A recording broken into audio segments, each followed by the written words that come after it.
కన్న ఇవాకు వంశధురు దశరథునకు కను కను ప్రియమైన వాడు వెంకకుమారుడు వీరగులాముడు సత్యవంతుడు జ్ఞానశ్రేష్ఠుడు పితృవాక్య పరిపాలన శీరుడు అని హనుమంతుడు మధువనుగా పలికెను. సీత రామ కదానే పలికెద సీత రామ కదా రాముడి శ్రీరాముడి పటాభిషేకము నిర్ణయమైన శుభ సమతున చిన్న బాలికైక దశరథు చేరే తనకు తగిన రెండు వడలు గోడే భరతులకు పటాభిషేకము 14 రావణవాసము అని హనుమంతుడు మృదువధువనుగా పలికెను. సీత రామ కదా నే పలకదా సీత రామ కదా.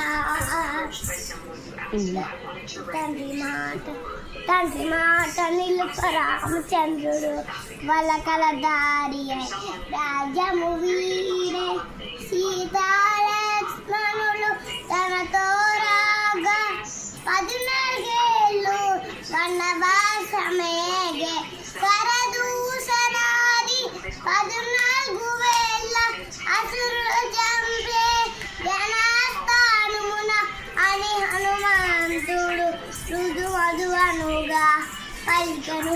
సీత రామ కదా నే పలికెదా సీత రామ కదా.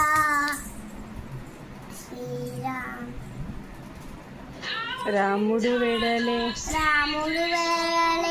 సీత కోర్కెపై మాయలేని కొని చెట్టకాయ రామ లక్ష్మణులు లేని సమయన అపహరించే లంకేశుడు సీతను గానక రామచంద్రుడు అడుల పాలై వెతకచుండెను అని హనుమంతుడు మృదువధువనుగా పలికెను.